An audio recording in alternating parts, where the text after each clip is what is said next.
Bom dia, aqui é Remo Noronha, mais uma aula de Física ou Matemática.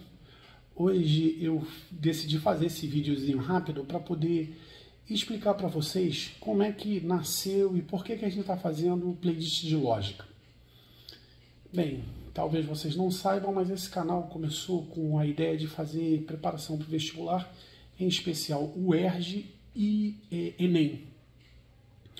Só que as necessidades das pessoas foram surgindo, então a gente fez ensino fundamental, aí foi ampliando os vestibulares, provas militares, e eu sempre estava fugindo dessas aulas de lógica, porque praticamente não cai nos concursos que eu faço. Só que muitos concursos públicos têm lógica, e eu observo que em vestibulares como o Enem, como o CEDERJ, tem questões que são de simples lógica, de você ir lá e entender o que é o texto e marcar a letra sem fazer uma conta. Essas já estavam no canal. Só que estava faltando... Desculpa aí. Estava faltando no canal aquela parte inicialzinha do Gelson Iese. Ele começa a teoria de conjuntos, que é outra matéria do qual pretendo fugir o resto da minha vida, né? A parte de lógica formal, a parte inicial. Então, primeiro que a gente pesquisou, tá?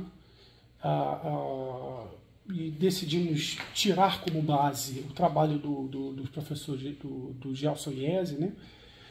Com algumas pitadas justamente de algumas dúvidas minhas em relação ao assunto.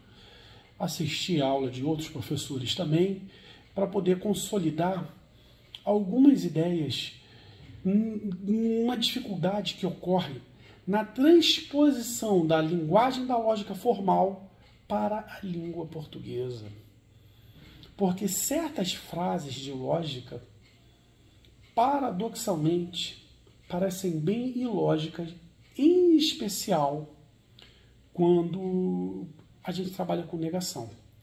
Algumas são bem óbvias, tipo, você não tem como ter algo que seja verdadeiro e falso ao mesmo tempo. Então, você não consegue conjugar um e para isso é verdadeiro e isso é falso. O problema é que quando a gente tem proposições falsas, as frases podem ficar bem confusas. E em alguns momentos vocês têm que fechar ali com a tal da tabela verdade e com ela pronta no bolso, melhor dizendo, no bolso não, no bolsa-cola, né? Eu canso de dizer que chutar é uma arte e colar é desonesto mesmo. Mas está ali no cantinho do cérebro como funciona aquela tabela verdade específica para um E, para um O, ou assim por diante.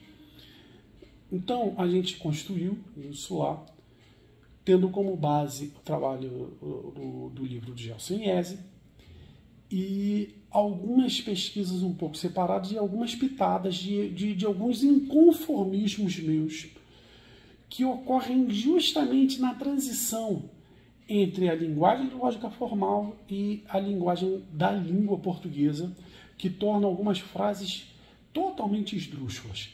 Agora, vamos combinar uma coisa. A vida muitas vezes é paradoxal. Então, em algum momento, a lógica teria que refletir isso também e o que acontece com algumas frases. Eu sei que é uma matéria um pouco árida, eu não fiz questões ainda, né? Pelo menos até agora, não sei se vou fazer, mas eu acredito que isso dá uma ideia de que o canal é completo em se tratando de ensino médio. E, da mesma forma, se vocês sentirem falta de qualquer outro assunto, por favor, me deem um alô, que a gente também publica. É isso. Como eu digo sempre a vocês, lute, persevere e vença. No mais, aquele enorme, aquele gigante, aquele abraço.